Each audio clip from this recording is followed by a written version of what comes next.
Magical Angel, Creamy Mummy, and the Spoiled Princess. So this is what we're talking about today, this manga.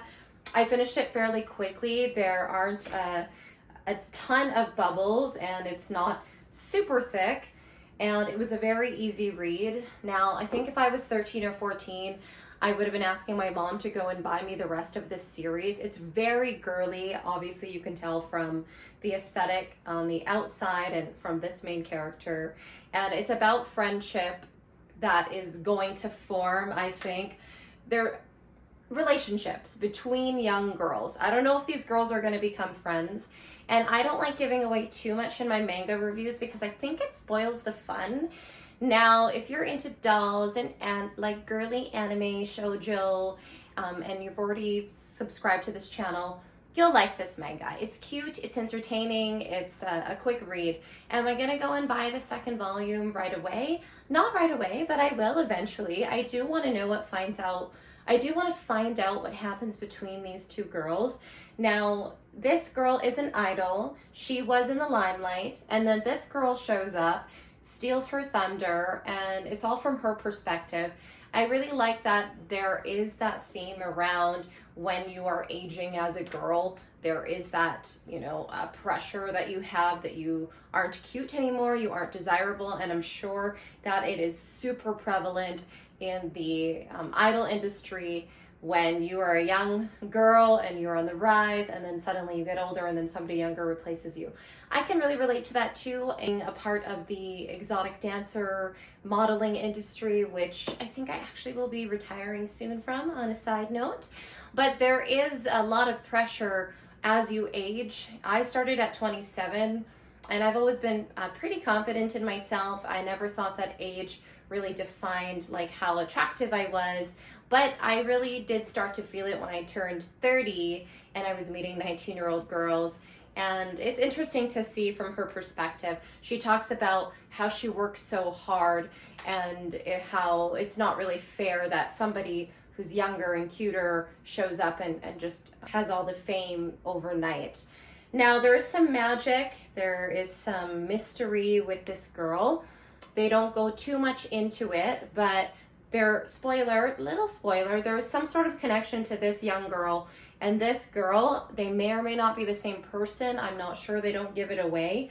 And you don't find out much about this girl, so I'm thinking in the next volumes you'll learn more about her. And she's obviously even younger, so you'll get to see the perspective of an even younger girl. So she's the oldest. She's obviously she's probably the most mature, maybe the most wise, maybe she's not. But it's a story about young girls, friendships, idol world, and what it takes to be an idol. The art style is very 80s. I think this was a story that was an anime that was airing in the 80s, because in between the chapters it says stuff like when Creamy Mami was airing in 1982, the 500 yen coin came out. So this is a remake for this day and age in manga form. And how I even found out about this was this Qposket toy. So we are going to unbox this toy in this video. Yay, yay. This is the box. Let's look at the box first, and I'll tell you a little bit about why I bought this toy. So I'm actually not a big fan of these Qposket toys. When they came out with the Sailor Moon ones, I kind of thought that it was just a bit kind of weird. I didn't like the face sculpt. There's something about the nose. I just didn't like seeing my beloved Sailor Moon characters in this face sculpt, although I didn't mind the Chibi Moon one where she's kind of like leaning forward and she's got the backpack and she's in the schoolgirl outfit rather. I saw this at GameStop and then I thought, oh my gosh, this is actually really, really cute. This character, whoever she is, really suits this Qposket. This might be the only Qposket toy that I really, really wanted to have. And I didn't know anything about this character, Creamy Mami, so I jumped online, and then I found out that there was a manga, so I bought the manga online right away so I could learn a little bit about this character. But I just really love the dress. It's so cute. I love her lavender hair. She looks like a little ballerina mermaid to me. And I don't know much about her yet in the manga, but I would like to learn more about her. So it looks like there was 2 versions. Version A is in a yellow dress and version B is in a pink dress. So let's go get some scissors. So I do want to know what happens between the main character, who is Ayase, or Ayas. Pardon me if I didn't say that correctly. I do want to know what happens between her and Creamy Mami. The art style is super 80s. I don't know if you've seen Orange Road Kimigure anime, but Orange Road Kimigure anime was an anime that came out in the 80s, and it just has its own art style. And I feel like the manga of Creamy Mami and the Spoiled Princess, Magical Angel, Creamy Mami, and the Spoiled Princess, I feel like the art style really looks like Orange Road Kimigure, just like the way the faces are drawn. It kind of reminds me of like Archie comics. There's just a little bit more of that like doughy kind of face, and it's very cute. It's quite different from you know, the other manga that I have and that I read. So I really liked that. So I really liked that. But yeah, I'm not, you know, I'm not trying to break the bank and buy the entire series. I mean, I probably will in a few months. I'll be curious. I'll miss the characters. I already like them. I'm already attached to them, and that's what happens with me. I don't know if that happens with you. You read a manga and you get attached to the characters. You fall in love with the characters right away. So let me pull this in a little bit closer. I feel like the main character, the girl who, you know, she's aging, she's like a little bit jealous of this girl. I feel like she's gonna learn something from this girl, and it's something that all young girls and women may want to learn. Maybe she won't. Maybe there'll just be a lot of rivalry and it'll be just comical. I'm not too sure. They don't give a big cliffhanger, but they give enough mystery that you do want to find out what happens between them. I really like Skip Beat, Dream Festival, Idolish 7, and D4DJ. So I like animes around performers, performing artists.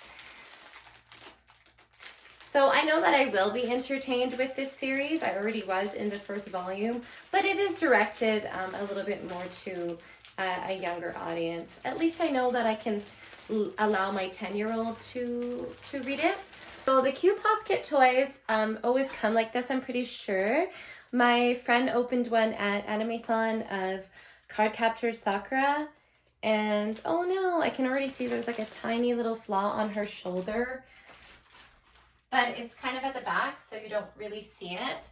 The price point of these toys are not too high. Like this was $29. Edge Platinum price $26, which I'm not sure if I have that at GameStop. I think I might. It's like a little black flaw. So that's unfortunate, but at least it's at the back. Just twist her head on. I'm just popping her foot into the base. Hold the head up. That's what it is. This heavy head. This is the base.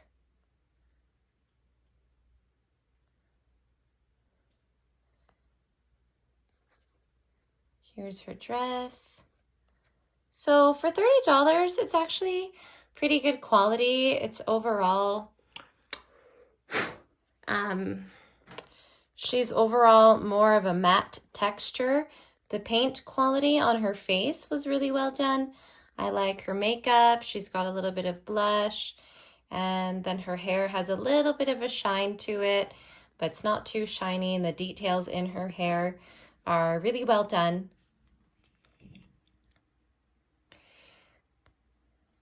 When we get to the back, somehow there's something about the back that almost looks like pretty plasticky, but at the front, maybe because it's the face or maybe just the finish that they put on the body of the dress, I think that from the front, she looks pretty good.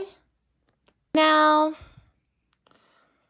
I'm still unsure if I absolutely love and adore this toy. I think it's really cute and really pretty, and I think it's a great display piece and would be really nice with the rest of my toys, but I'm not too sure how I completely feel about the face sculpt still, just kind of the grooves of the cheeks. I know the cheekbones are meant to be prominent, but there's something about this face sculpt, I don't know what it is to me, that she looks almost like a little bit older, like kind of elderly-like in a sense. Not that that's a bad thing, but I know that she's not meant to be elderly-like. I know that this style of toy is like a chibi, so it's like a mini anime character, and that's why she's got the bigger head. But there's something still about the face sculpt. I'm not too sure. I'm really glad that I bought one though and that I unboxed it. So now I know. And it's confirmed that Qposkets are not my favorite toys. Although I really like the dress on this girl, the hair on this girl. And I just really like her style. So I actually do really like it. Do I love it? Am I obsessed with it? I don't know. I might have to look at it more to decide and find out. So comment below if you have read this manga, if you're reading this manga and what you think of it, or if you know anything about the TV series or anime series that came out in the 80s. If there was one, tell me about it. If you collect these Qposket toys, what are some of your favorite Qposkets? And if you don't, and you don't collect them, why? Please let me know. I would like to know. Thank you so much for watching, and enjoy reading your manga or playing with your toys this week.